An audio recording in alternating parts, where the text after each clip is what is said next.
Hello all, this is Neil McGurk, Division Disaster Director for the state of Texas, and I wanted to take a little time today to show you all some websites that I use to help maintain good situational awareness during severe weather situations within the state of Texas. So the goal is that as we develop a proactive approach to responding to disasters in the state of Texas, that these websites will be used as a tool for those individuals working at the territory levels within regions to, again, help maintain excellent situational awareness as weather events are unfolding, so we can lean forward, take a proactive approach, and then be able to respond to client needs immediately as they arise after severe weather situations. So first website I want to show you is actually weather.gov. It's the basic weather service operated by the government. And so, again, you can see the main page here gives an overview of the United States, and also will tell you sort of what sort of the current hazards are, weather watches, weather warnings that are currently in effect across the country. So, as you can see today in the state of Texas, we've got some dark pink areas, some tan areas, and so by going down here you can see that these are red flag warnings and high wind warnings. So this will tell us that there's a high fire danger that exists within the portion of northwest Texas today. And so by clicking in, we're going to click in on the panhandle up here. This will take you down into some further information about what actually is occurring and what some of the hazards are within those local areas. So again, more information about the critical fire weather conditions that are occurring today within the area. So again, tells you information about what is occurring and versus what the wind speeds are and things like that. Then you can actually go down here and click in some more at the more local level to get your 5-day forecast. So we're going to click in here on the border area in the panhandle. You can see here they've got a high wind warning that's in effect, a red flag warning. So they've got some high winds as well as some dangerous fire conditions that are occurring right now within this area, as well as some dust and things like that. So this will get you down further into that basic information. So I usually check the National Weather Service at least once a day just to see what the hazards are within the state of Texas. Also, I check what the next website I'm going to show you is the Storm Prediction Center. Now, the Storm Prediction Center is, again, run by the National Weather Service and the National Oceanic and Atmospheric Administration. So it is a national website that really allows meteorologists to pinpoint where sort of the predicted hazard areas are going to be for any given time period over the next couple of days. So this is run out of the Storm Prediction Center out of Norman, Oklahoma. And so it'll give you basic information about where some of the hazards are across the U.S. Really for for a couple of days in the future. So as you can see right now, we're going to go over here to the overview. Let me back up here. So we've got the overview here. So there's really no severe weather that is in the forecast for today. However, as you can see down here, we have there's no severe weather forecast today, but we do have some potential for some severe weather tomorrow. So I'm going to show you and click on this and take you to that location.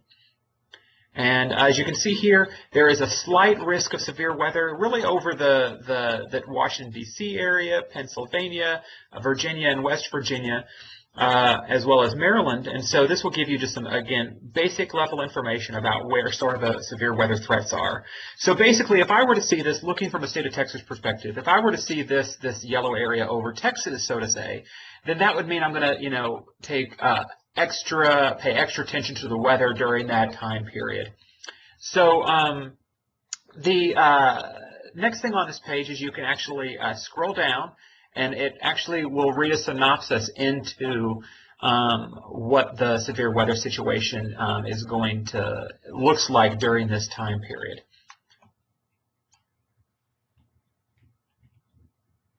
So also on this page, I'm going to back up here. They've got, you can go into the convective outlooks, which is where you have your slight, your moderate chances of severe weather. You can go in to see if there are any watches, current weather watches that are in effect. There's currently no weather watches in effect in the country right now.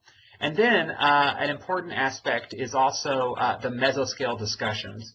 Now, mesoscale discussions are discussions that are that the National Weather Service issues typically in advance of a weather situation or a weather watch or something like that. So there's no mesoscale discussions in effect right now. But what I'm going to do is I'm going to take you to the mesoscale discussions page, and then I'm going to do a search for an archived mesoscale discussion so you all can see what that looks like. Normally, if a mesoscale discussion is active, you'll be able to see it and click on a map and get some more information about it. What I'm going to do is I am going to go back to the most recent tornado event in the state of Texas, a major tornado event, and that occurred on May 15th, back in May 15th in 2013 in the North Texas area. So we're going to take a look at this and see if I can pull up some of the information. Let's see, I entered that incorrectly.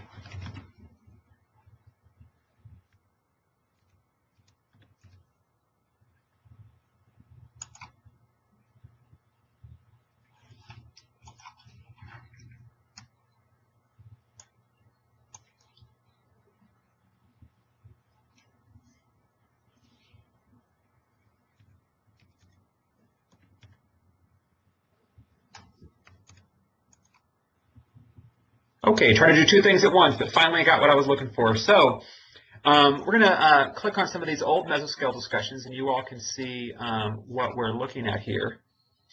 And so this is some increasing thunderstorm development, severe potential events that are occurring over sort of the southwest portion of the state.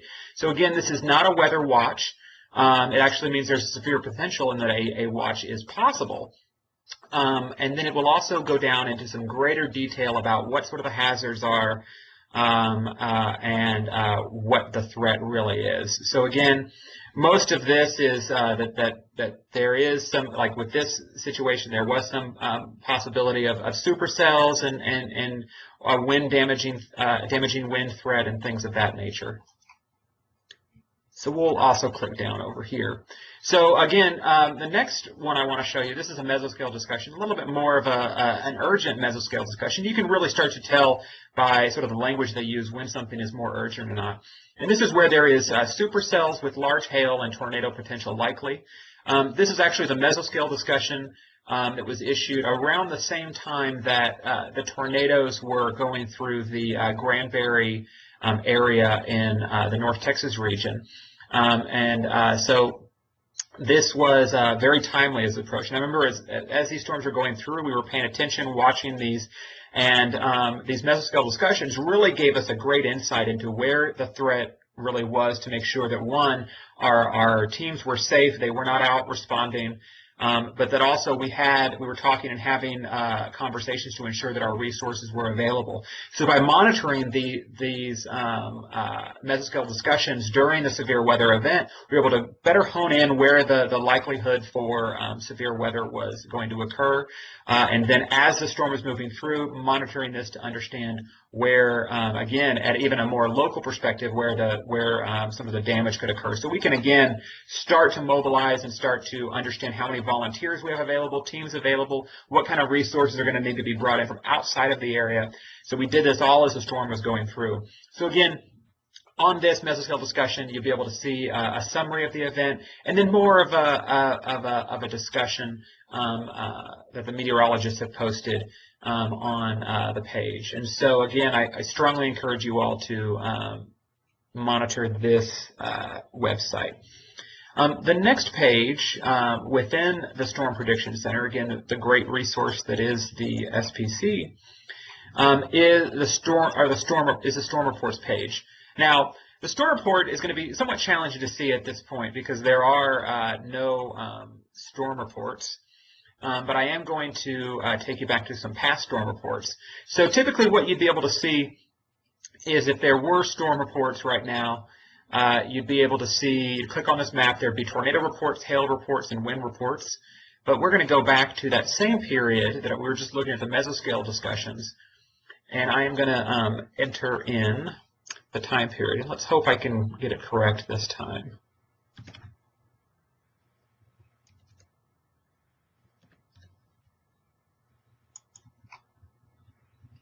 Okay, so this is, again, the archive data for the storm reports for May 15th, 2013, as we did get the tornado outbreak that was occurring.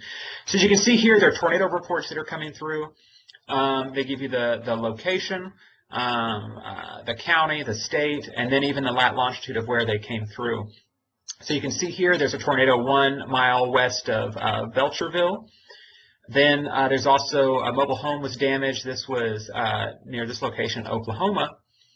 And then a tornado in Pecan Plantation. And then a rating of EF4 for that tornado. And some of this data will be updated as time goes on.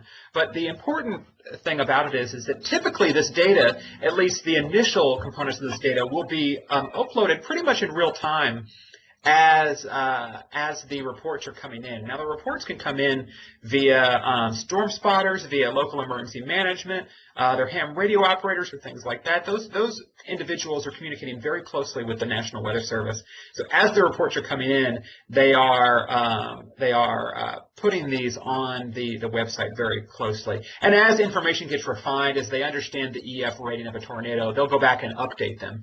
But as the storm was happening, again, before news reports were coming out, before things like that, we were monitoring the storm reports, and there were ham radio reports and storm spotter reports that were saying there was damage within Granbury and on the ground. And so we were able to quickly work with the local officials, local emergency management, to ensure that we had resources responding quickly for that operation. So again, this is a great website to use to maintain the situational awareness, especially in areas where we cover vast geographies where it's not feasible for us to actually get on the ground after a storm passes and within minutes. So this is a great way to monitor the situation, stay in the loop, even if you're not physically located within the direct area that was impacted.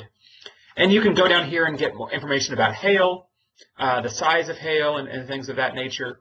And then also wind damage reports. So initially, basic information about, okay, there damage. So there's roof peeled off a building with interior damage, power lines that are down, and things of that nature. So it's a great, great, great resource. So the next page I want to show you is just another resource where you can gather some of the storm report information. And this is from the Spotter Network. This is a spotternetwork.org. And this is an actual network of storm spotters located around the country. As you can see here on the map, that each dot represents a specific spotter. And so as when severe weather events are actually going to occur where there's potential for tornadoes, you'll actually see a lot of these dots start to congeal in wherever the storm potential is. And so, because these are all tied to GPS coordinates, and so as these storm spotters move, their location will be reflected on the map here. And so, also down at the bottom of the page is where, as the storm spotters are reporting information about tornado touchdowns, about damage that's reported, hail size, wind speed, things like that, they will create a new event on this page, and again, in nearly real time, that will allow individuals monitoring the website to track where that information is coming from. So again, a great resource to stay ahead of the ball and ahead of the curve so that you know where the damage has occurred, and so you can proactively collaborate with local emergency management on response tactics. The next page I want to show you does not deal with tornadoes or hail or wind. It's really more for the heavy rain and the flooding situations. So this is a great website I'm going to show you. It's the Advanced Hydrologic Prediction Service, actually still run by the National Weather Service. You can get to it by going to water.weather.gov. And so I want to take you through this page at across the country. And what this page does is it's updating information regarding water gauges and river gauges located around the country. So there's over 6,200 gauges monitoring river levels across the U.S. And at most of the time, the vast majority of those gauges are going to be showing no flooding whatsoever.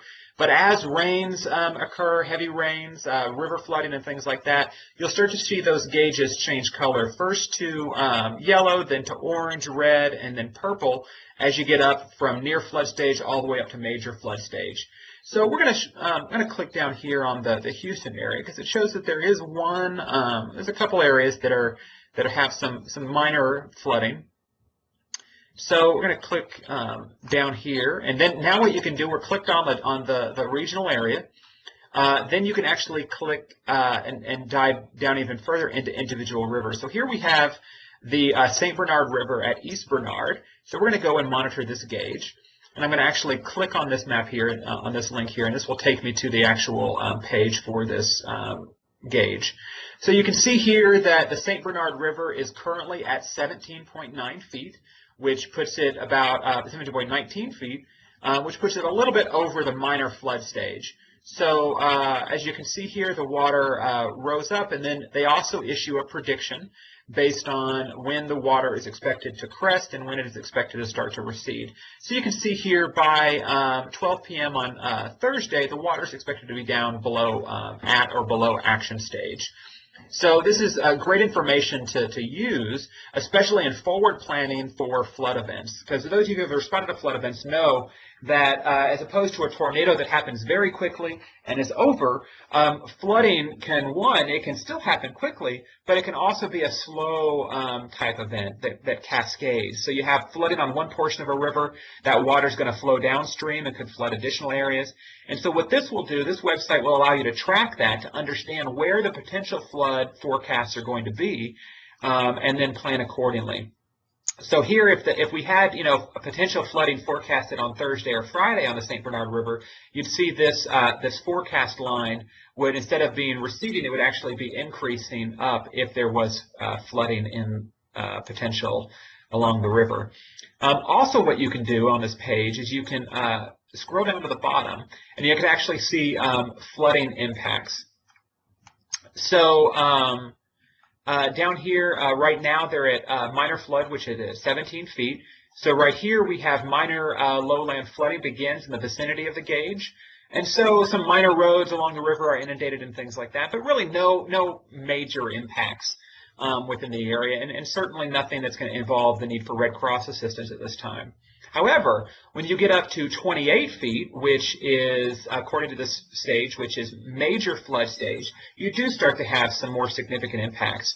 So you have the medical center, which is isolated, and water is in numerous homes. So we've got flooding of homes that's occurring at 28 feet.